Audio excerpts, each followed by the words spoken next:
everyone, Mania here. Welcome to my full guide on Minecraft Roleplays 2024 edition. Since we're rolling into 2024, I figured it would be a good idea to start off the new year with a new in-depth tutorial. Plus, it's kind of been a while since we last did one. In this video, I'll be covering everything I can, such as Minecraft versions, mods, maps, recordings, thumbnails, and more. I'll put timestamps here and in the pinned comments to help you find what you need. Step 1. Minecraft versions.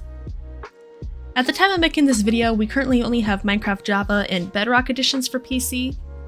Keep in mind I am not covering Pocket Edition or Minecraft Earth, I'm only covering versions I know can be modded. We just got access to Minecraft version 1.20.2, which I have never played. As a Minecraft roleplay YouTuber, I rarely go over the version I use for all my videos, which is version 1.12.2. 1.12.2 came out in 2017, and from what I know, it has the largest amount of mods on CurseForge, although I believe 1.16 is really close, but don't fact check me, please. The reason I'm using 1.12.2 and not any newer versions is because of mods. The one mod I have to have for any MCRP video is locked at 1.12.2, although they are in the process of updating it, at least from what I was told. So now that we have our Minecraft version picked out, I'm using Java 1.12.2, it's time to look at mods. Step 2. Mods. So before we get too far into mods, we need to decide what ones we want to use. Currently, we have Forge mods and Fabric mods. While Forge is more suitable for large and complex mods that change the game, Fabric is more suitable for small and simple mods that enhance the game. I always use Forge, so that's what I'll be using. After going to this website, I'm going to link in the description, and downloading the version of Forge I want, it's time to install it. Once Forge is installed, it's time to go to CurseForge and find my mods. So the number one mod I have to have is called Blockbuster. Blockbuster is my must-have mod for Minecraft roleplays because it allows player recordings, custom models, and a bunch of features they've added over the years. It is unable to work without its core mods though, so let's pick up MacLib and Metamorph. With those under our belt, there's a couple other mods from MacHorse I have to have, such as Aperture, a camera mod with Blockbuster integration, Chameleon for Blockbench models, Emoticons for more advanced models, and Skin and Bones, which allows me to have animated models in Blockbuster. I have made model tutorials for these mods, so I will not be going over those in this video. Now that we have our first 7 mods, we can take a look at our decoration mods. I've always used Crayfish Furniture, Decocraft, Kakaraka, and Chisel and Bit. But honestly, you can use any mods you want. These are just the ones I use and highly recommend. Someone asked me what mods I would recommend for decorations that are not the common ones, and well, I recently picked up Miniaturia, which is similar to Kakaraka. Step 3. Maps. So, world maps are the easiest and hardest part. Once you get your version selected and your mod list downloaded, it's time to pick your map. Most people go for pre-mades like Lapis Point, Metropolis, and Greenfield. If you're going for a modern series, these maps are really good for that. It's the medieval ones that you're going to have to deal with since you have to create the world from scratch. Whenever I make a modern series, I use Metropolis. It's really nice for what I normally need, and I can always change the buildings as I need to. Sometimes I have friends who come on and help me change or add new builds, and sometimes it's just me. Honestly, the best way to find maps is to look up what you're looking for around the time your version was released to avoid corrupted blocks and other things. Since I use 1.12.2, I have to find maps made around 2017, and because anything made after that typically doesn't work and crashes my game. Step 4. Texture packs. Texture packs make your game look better. Sure, the default look is nostalgic and stuff, but no one wants to watch a modern series when your world looks like this. The texture pack I always use for modern series is Invictus. While it sticks close to the default Minecraft textures, it's very clean. Although sometimes your mods ask for texture packs, which makes picking the best texture pack hard. Like Kakaraka asks for a texture pack, otherwise the mod breaks. So when that happens, I typically go into the texture pack files and change things, making it custom, although sometimes that breaks a little. Just find something that matches your aesthetic. you think looks good and matches your game version, as there are some texture packs out there for the newer versions that won't work for the version you picked. Step 5. Shaders. Skip this step if your computer can't handle shaders. Shaders change how the lighting works in your game, giving you beautiful water and shadows. There are so many good shaders out there, such as Sonic Ether's Unbelievable Shaders, SEUS, that's typically what that is known, BSL, Silders, Chocopix, and so many more. There are so many. I used to use BSL all the time, but recently I finally found my must-have shaders, Astralex.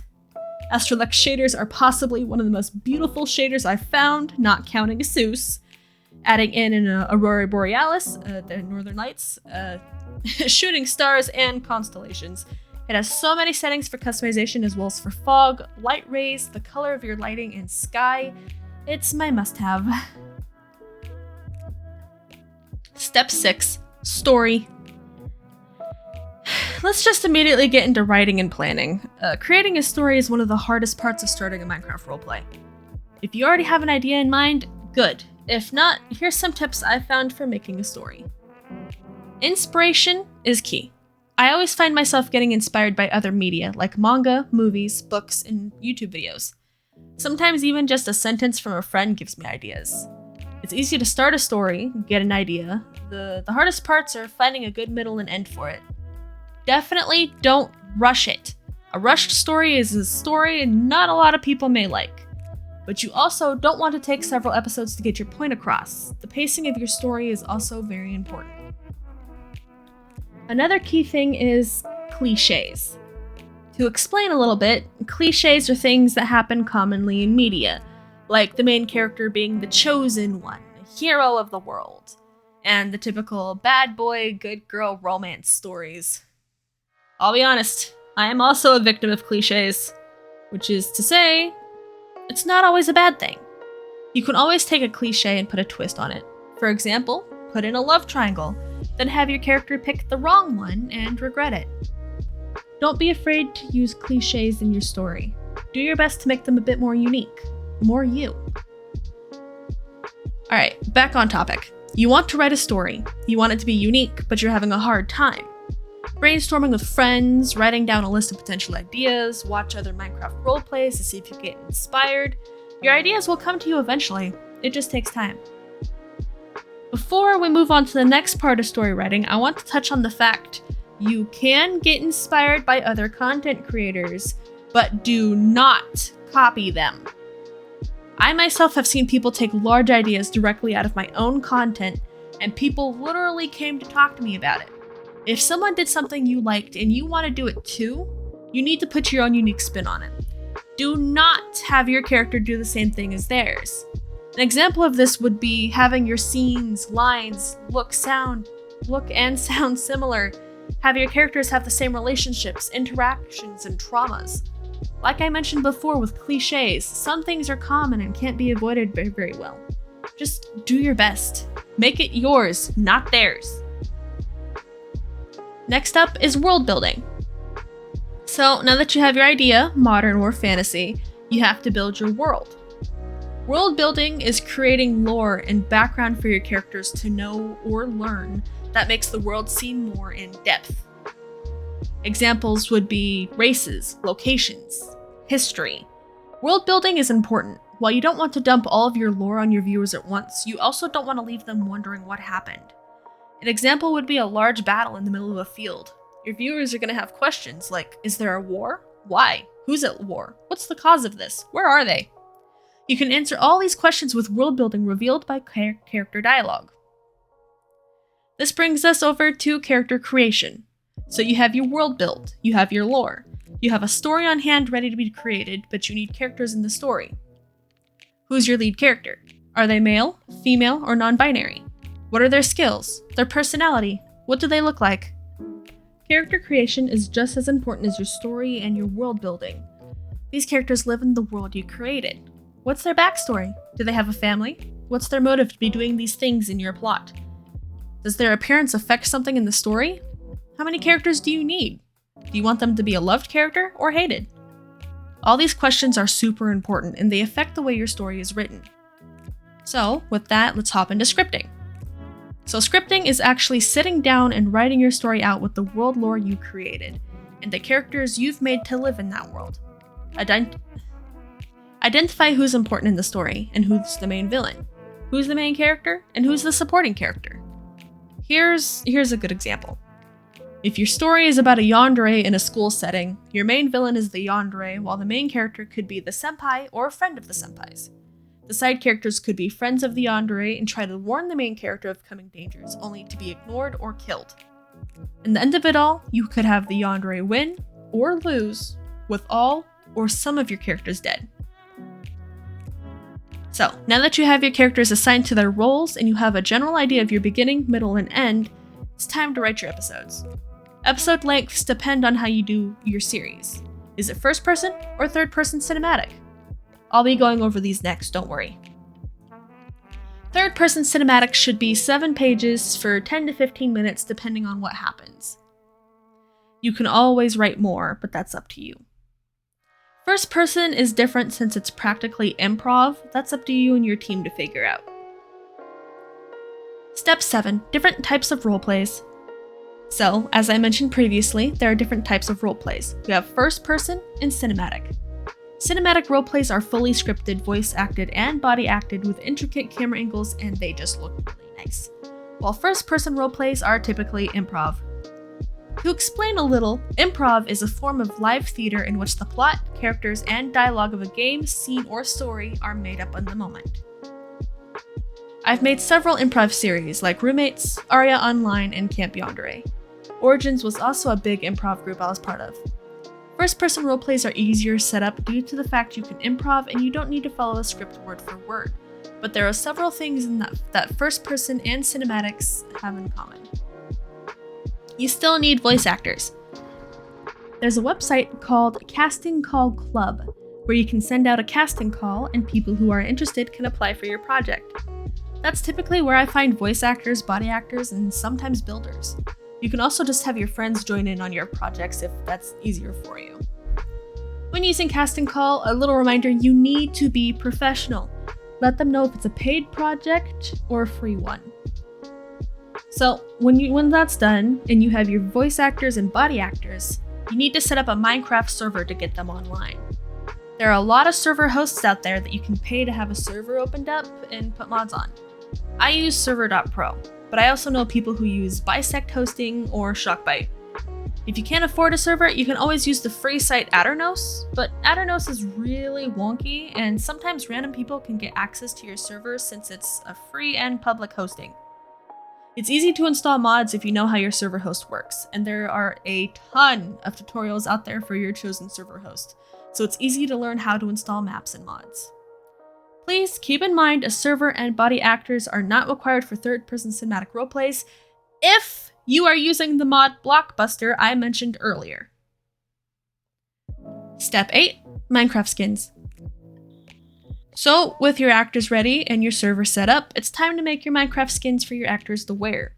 HD skins are super popular as of late, and I myself use them all the time. There are different styles to deal with, from Super HD to HD pixel art. If you have art skills, you can create these skins yourself in Paint and using a bunch of different tutorials you can find on YouTube. I myself do not have art skills, so I buy pre-made assets from different creators like Bin of Trash, Amazing, Hula Gumtrop, and a bunch of other creators I'll link in the description. The prices are different depending on the creator, but they are well worth it in my opinion. You can combine and change these assets however you want to get a look you want. I've been using these assets for years and my characters always look great. And having the designs planned out beforehand really helps out a lot because you know what you need. Step 9. Recording. Mods, maps, scripts, actors, and skins. With everything set up and ready, it's time to get into recording. First up is your recording software. I use OBS, and you should be too. OBS, Open Broadcast Software, is a free and open source software for video recording and live streaming. It's free, you don't have to pay for it, and there's no watermark to cover your video. So, now that we have our recording software, I'll start with recording improv. So if you're here for cinematics, jump ahead to this timestamp. Alright, so improv is a bit easier to record than cinematic because there's less prep work going into it.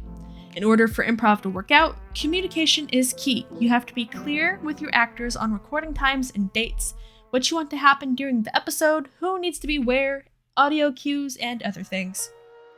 Okay, maybe it's not that easy, but just hear me out. You need to communicate with your actors. If they leave your line of sight, they cannot keep talking since that doesn't make a lot of sense. If you leave the room, your actor cannot keep talking like you're in the room because it breaks immersion. Always set a time and date beforehand so people can prepare and be ready for the recording session. It's a hassle if you come to them the day before and be like, hey, we're recording tomorrow at 9 a.m.